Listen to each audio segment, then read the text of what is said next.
Mike Mentzer not only had one of the greatest physiques to ever grace the earth, he was also right about the best method to build muscle mass. It's no surprise then that his methods have experienced a resurgence in popularity in recent years. However, this is for entirely the wrong reasons. Mike Mentzer was one of the first bodybuilders to explicitly follow a scientific approach. He likened bodybuilding to medicine, and he considered the bodybuilding practices of the time very dogmatic and unscientific. Many fans of Mike Mentzer like to cite his physique as evidence that his training methods were optimal. Mike Mentzer himself, however, ridiculed this exact line of thinking. In his book Heavy Duty 2, he criticized another bodybuilder for saying, "If 20 sets was good enough for Arnold, it's good enough for me." Philosophically, Mentzer was a rationalist and an objectivist, and he considered bodybuilding a path to personal development and self-actualization. One of my favorite quotes of his is, "I don't care what others think, I care what is true." I also highly respect that Mentzer was candid about doping. In one of his Ironman interviews, he said, "I never hid the fact that I took steroids. It wasn't a secret. In fact, I had a column in Muscle Builder, now Muscle and Fitness, years ago wherein I talked about the use of drugs." Also, that stash. I tried rocking a mustache like that, and I just ended up looking like a French pedo. This already illustrates a central principle. Even if you do exactly what he did, your mileage may vary. But enough with the glazing and history lessons, let's get into his most famous positions on how to build muscle and evaluate them in light of modern science. Mentzer is famous for his positions on training volume, frequency and intensity. As a science, he considered that there was an optimal dose for bodybuilding to build muscle, just like there is an optimal dose in medicine for many medications. His most famous works on these doses come from Heavy Duty 2 and his consolidation routine. In these programs, he recommends training a muscle group with as little as 1 set to failure every 7 to 21 days. So that's in some cases literally 1 set to failure every 3 weeks. However, when we actually look at the history of Mike Mentzer, what he has written, what he has done, and when he achieved his peak physique, we see that the methods that he is famous for are very different from the methods that he actually used to build his physique in his prime. Mentzer's competitive bodybuilding record peaked in 1979, when he won the heavyweight division of the Mr. Olympia. In 1978, he won the Mr. Universe, allegedly with a perfect score. He came back in 1980 and got a highly controversial 5th place, after which he was so mad that he retired from bodybuilding. His most popular book, Heavy Duty 2, was published in 1996, 16 years after retirement. That means that almost all of the photos you see of Mike Mentzer in his prime, at the Olympia, at the Mr. Universe, all of those were taken way before he was actually using the methods that he was later famous for. Worth noting as well is that in the late 80s to 90s, Mike Mentzer went through a bit of a rough patch, to put it mildly. He got addicted to drugs, he had financial issues, and he was even admitted to a psych ward, and there are stories of him running around naked on the streets and claiming the world was ending. His personal life absolutely should not detract from his legendary achievements in bodybuilding, but it might be good to consider when you consider his stances from his books and the positions he is famous for now versus the training and what he actually believed when he was in his prime. If we look at the methods that he actually employed to get his prime physique, he trained with considerably higher training volumes. The gravitation towards extreme training minimalism only occurred way after retirement. In his natural days, he actually employed a lot of full body training 3 times a week, which was the standard at the time. Most natural bodybuilders up until about the 50s trained with full body routines. In an Ironman interview, Mentzer said, "I was training on that kind of routine, that is, the full body 3 days a week routine performed on Monday, Wednesday and Friday, when I was at college." His early heavy-duty training routines had around 4 to 6 sets per muscle group to failure every 4 to 7 days. Again, substantially higher volume than his later work in Heavy Duty 2 and his consolidation routine when he was doing only 1 set per muscle group to failure. So the training that produced his prime physique mostly consisted of 10 plus sets per muscle group per week, which is in line with modern meta-analyses. Modern meta-analyses show that pretty much more volume seems to be better without a very clear cutoff point, but there are very sharp diminishing returns once you go well past 10 sets per week.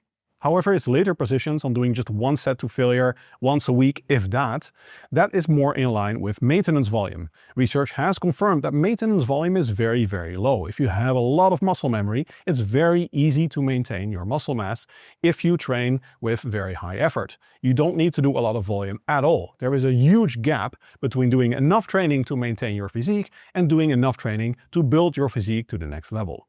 In practice, what I teach my students about optimal training volume is that you should estimate your recovery capacity. Multiple factors determine what training volume is optimal for you at this moment in time. This includes your energy balance, whether you are cutting, whether you are bulking, your sleep, your stress level, and your training advancement. If you want an estimate of your optimal training volume, you can get an estimate from my MH Physique app for free with the link in the description. A related pillar of Mentzer's training techniques was training to failure. And by failure, I mean absolute and utter failure. Often, in fact, training beyond failure and using pre-fatigue and post-exhaust techniques. Mentzer was way ahead of the curve in defining failure as momentary muscle failure, the absolute inability to produce enough force to lift the weight another time. This is very different from volitional failure. Volitional failure just means that you gave up. Many exercise scientists still fail to make the distinction between momentary muscle failure and volitional failure. It is often hard and a little bit subjective, but it makes a very big difference, multiple repetitions for many individuals. In his second heavy-duty book, Mentzer states that a high-intensity training stress, i.e. training to points of momentary muscle failure, is an absolute, objective requirement for inducing growth stimulation. There is some practical truth to this, in that people that train harder, in my experience with over 15 years of coaching, definitely get better results than people that don't train as hard. However, as an absolute empirical truth, the way he literally formulated it, and as a requirement and a pillar of his training, it is indisputably wrong. There is now a very large literature of research that shows training to failure is absolutely not required to build muscle. It does increase muscle growth, but ironically, it increases muscle growth not via intensity or reaching failure itself, but via the addition of additional volume. So when you train to failure and you do more repetitions as a result, you get more muscle growth. However, in studies where they equate the total training volume by, for example, doing more sets away from failure versus fewer sets to failure, you can get an equivalent growth stimulus. So Mentzer's idea is that there was one optimal training method and that this method included training to failure is definitely wrong. Mentzer couldn't have known this because he didn't have access to the 30+ years of scientific research that we now have that is of substantially higher quality than anything that was available in his time. Nevertheless, the insistence on training to absolute failure or even beyond probably greatly limited his ability to find the optimal other training parameters. Research is now clear that training to failure has a very poor stimulus to fatigue ratio. If you train to absolute failure, it greatly extends your recovery times. This is probably part of the reason why Mentzer concluded that he needed a lot of recovery time in between his workouts and he couldn't do a lot of sets. In my experience of coaching clients, many people have kind of a natural set point, if you will, or a natural motivation point for how hard they train. Some individuals have difficulty stopping ahead of failure. They just naturally want to train to absolute failure and they really hate leaving any reps in the tank. Other individuals have difficulty pushing themselves and they are best off being told just go to failure because they naturally never do so anyway. So his views on training frequency and training volume should be considered in light of the view that training to failure was essential. It is not, and that opens up a whole avenue of new ways to gain muscle mass, which include much higher training frequencies and higher training volumes that you otherwise couldn't handle when training with such an intensity as he did. A good general guideline based on modern science, which is also the default recommendation in my MH Physique app, is to do as many reps as you can, but not to intentionally fail any reps. That last rep, which you fail, is not even a complete rep, so it doesn't add that much in terms of mechanical tension, and it adds a lot of fatigue. So it's usually not worth it unless you're doing a very minimalist routine and you're doing it on the last set of an exercise so that the fatigue is not really relevant. Regarding how many reps you should do for maximum muscle growth, Mike Mentzer recommended 6 to 10. This is in line with the old view of the 6 to 12 rep hypertrophy zone, but it has now been widely debunked by science. 6 to 10 reps is an absolutely fine rep range to build muscle in, but you can go much lower and you can also go much higher. Research is now very clear that between about 4 to 30 reps, potentially even higher, if you go to failure in particular, muscle hypertrophy will be similar on a set-to-set basis. So you can do very high reps, very low reps, and actually that has a lot of applications. For example, if you have an exercise that is very injury sensitive, you can go higher in reps. Anecdotally, evidence is very strong that this triggers a lot less pain. And it's probably also easier to sustain for that reason. Another training parameter that Mike Mentzer had a very specific view on was training tempo. Mike recommended training with a 4-second concentric, a 4-second eccentric, and a 2-second pause in the middle in his most famous positions. That is a very, very slow tempo of 10 seconds per repetition. Modern research has found that such a slow tempo does not improve muscle growth. Absolutely not. In fact, there is a trend in the research for super slow training with like 10 seconds plus per repetition, as Mike famously recommended, to actually reduce muscle growth. The upside is that it seems to be very easy on your joints. It's extremely bad for strength development, but Mike Mentzer didn't care about strength development. He was a bodybuilder, so that's fine. Personally, I think a very slow tempo like that is very impractical. Even people that want to use a tempo like that, they don't actually do it. If you put a metronome next to them or you try to use your phone to actually time how long your repetitions last, almost nobody will actually do 10-second repetitions. It feels like an absolute eternity, especially when you do an exercise like squats. So it's also very impractical just in terms of effort and in terms of tracking. And I think this is something that people probably should not try to replicate.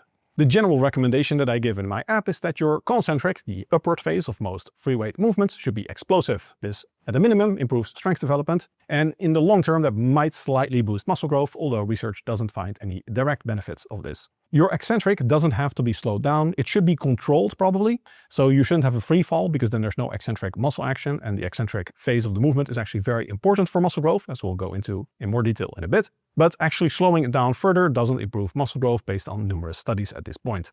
Speaking of eccentric muscle actions, which is the lowering phase of most free weight movements, it's when the muscle is lengthening, and when bodybuilders often call that negative. This is a phase that is particularly important for muscle growth, and Mike Mentzer was very early to recognize this. He sided with the research and the stances of Arthur Jones and Nautilus that the eccentric is particularly important for muscle growth. This part has been confirmed by research. However, he didn't have special machines to implement this, so what he did is a 1-rep yielding isometric or a yielding eccentric, technically, where you just hold the weight in position as long as you can and it's dragging you down. So if you do a barbell curl, you're literally doing 1 repetition basically, and it's only the weight going down as slowly as you can make it go. This has actually been studied in a recent study, and funny enough, everyone on the comments was like, that's the dumbest thing I've ever heard, it's stupid. But I think when you say it's Mike Mentzer's idea, people are a lot more amenable to it. However, in the study, it didn't actually result in more muscle growth. After 8.5 weeks, the traditional training group had 6.7% muscle growth as opposed to 4% with the yielding isometric. And biceps curl 1RM strength gains were also better in the group with traditional training. Nevertheless, Mike Mentzer was definitely onto something with the idea that the eccentric is important. I think the best way to implement this is with eccentric overloading. Certain exercises allow you to do this with momentum or with biomechanics. For example, in my app you'll see exercises like calf jumps that naturally have an eccentric overloading component. Research is not entirely clear that this improves muscle growth, but theoretically it should. It should increase muscle tension. It just allows you to do more work per repetition, and therefore it should result in more muscle growth per repetition, as Mentzer predicted. In conclusion, we can learn a lot from Mike Mentzer, and it would be a disrespect to Mike Mentzer to simplify things to he had a great physique, therefore his training methods were optimal. His training methods differed from when he actually published his most famous works versus the training that he did to actually get his prime physique. Based on modern science, most of his methods were an absolutely viable but not necessarily optimal and probably overly restrictive version of how you can train for maximum muscle growth. If you combine that with high consistency and very high effort, good genes, and copious amounts of anabolics, you can get a world-class physique.